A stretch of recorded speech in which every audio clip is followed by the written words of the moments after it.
Continuando con este tema, vamos a ver una tercera parte del género épico. Bien, como te darás cuenta, pues hemos ido avanzando poco a poco. Nos quedamos ahorita en la primera parte de los subgéneros del género épico. Espero te estén sirviendo de utilidad para que puedas entender su alcance y su desarrollo, que en este caso el género épico tiene con base a lo que hemos visto. Bien, vamos a ver los siguientes subgéneros. Bien, tenemos el poema épico que existe, bueno, obviamente lo estoy refiriendo, que hay una diferencia entre la epopeya ya que es menos extenso. Bien, después continuamos con el cantar de gesta, que esta narración es escrita en verso. Apareció en la época medieval, su protagonista por lo general representaba valores formales y fundamentados, tales como la fidelidad, el amor y el valor. Quiero que pienses que entonces este género también trata de resaltar los valores y las características que se tienen de cierta época. Bien, y la epopeya pues obviamente ya la habíamos mencionado, que es mucho más extensa y más individualista que el poema épico. Bien, vamos a tener la proposición o exordio. Exordio, el que vendría siendo pues la introducción de la obra, el cual se presenta la trama del héroe y el tema en el que se enfocará. Quiero que también pienses que nos está contando, nos está relatando un poco la cercanía que tiene el héroe. Bien, su composición, su historia, cómo se fue creando, cómo se fue desarrollando, qué impacto fue teniendo. En esa idea o en esa perspectiva se dará a conocer.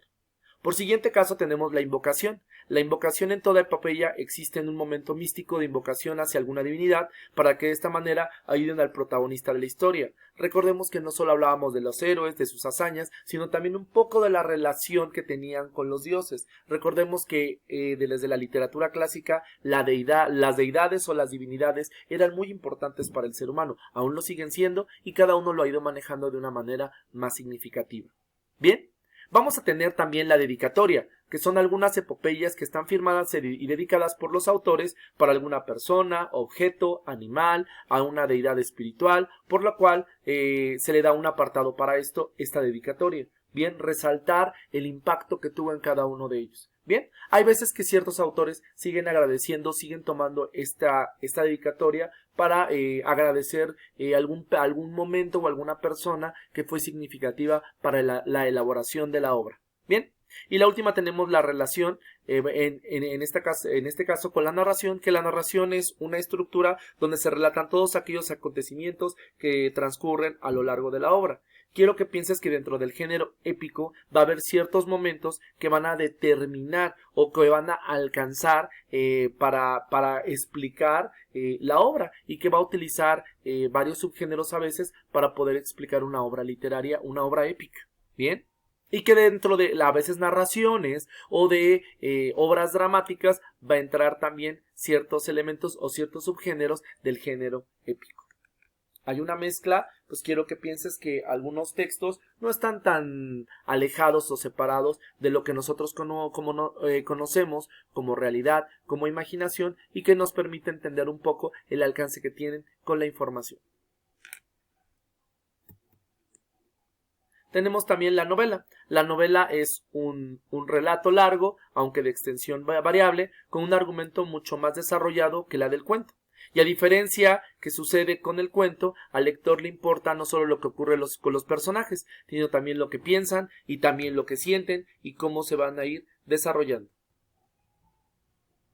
Es un poco más clara cómo se va a desarrollar la novela a diferencia del cuento, porque pues obviamente va a tener mucho más temáticas, muchos más personajes, va a desarrollar mejor la historia y va a resaltar un poco más las hazañas o las historias que van teniendo los personajes.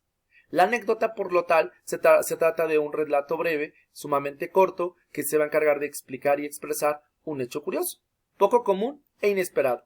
Por lo general, su origen es de un hecho real.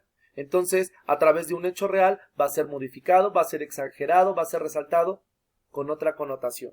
Bien, tenemos por otra parte la parábola. La parábola se trata de un hecho figurado cuya finalidad es impartir una enseñanza de carácter moral o espiritual, bien, que establece a través de analogías y enseñanzas. Recuerda que estas enseñanzas en las analogías y semejanzas, pues podemos contemplar que siempre nos va a tratar de reflexionar sobre temas que han ido pasando.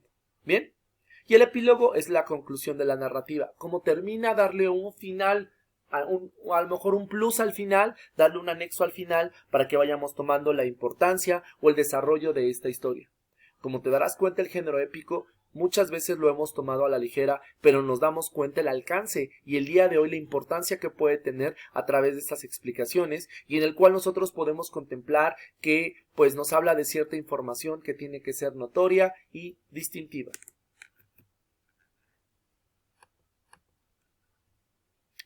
Como te darás cuenta, pues en esta imagen pues nos habla de un poco de la exageración que se tiene sobre los textos, sobre los argumentos y sobre las temáticas del género épico.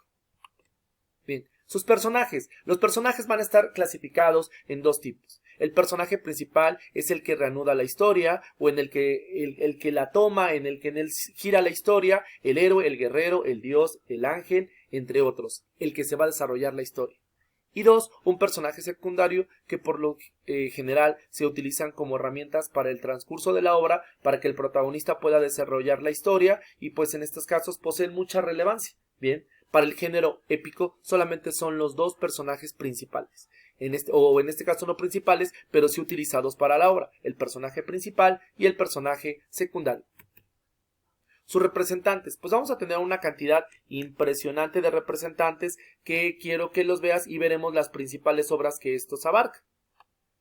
Quiero que recuerdes que obviamente hay diferentes representantes en diferentes épocas. Tenemos a Gilgamesh, a Homero, a Virgilio, a Dante Alighieri con diferentes obras. Quiero que tomes en cuenta que esto no solo es exclusivo de la literatura clásica, ahí se formó, pero en las demás literaturas también se desarrolló. Tenemos obras tan importantes como la Odisea de Homero, la Ilíada y la Odisea de Homero, la Divina Comedia de Dante Alighieri, la Eneida de Virgilio y el poema o el Cantar del Mio Cid.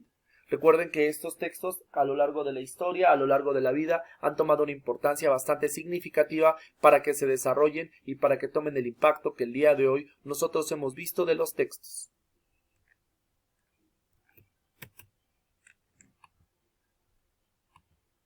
Su importancia. Bueno, quisiéramos cerrar con la importancia del género épico.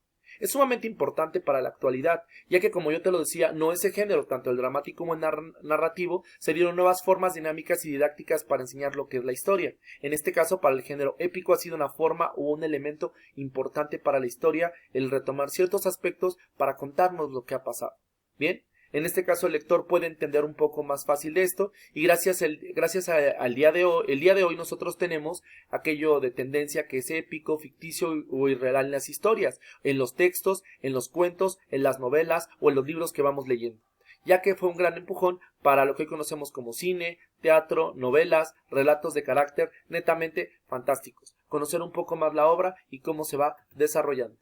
Bien, yo te quiero dar gracias por tu atención. Estamos muy contentos que nos acompañes en este día. Hemos terminado qué es en este caso el género épico. Yo quiero que veas la importancia que esto requiere. Quiero que veas que a lo mejor para algunas personas pues el género épico no ha tenido tanta relevancia, pero si lo vemos tanto en la narración como en el género dramático, como en la descripción, como en ciertos aspectos, ¿cómo se llama? La importancia del género épico ha tomado un alcance significativo en nuestros días. Bien, yo quiero agradecer tu atención. Estamos muy contentos que nos acompañes en este día. Hemos terminado el género épico. Yo te pido que te vayas a tu archivo y que revises la actividad o pertinente que te piden para terminar esta tercera parte, este tercer tutorial del género épico. Yo agradezco tu atención, soy el maestro Iván Garay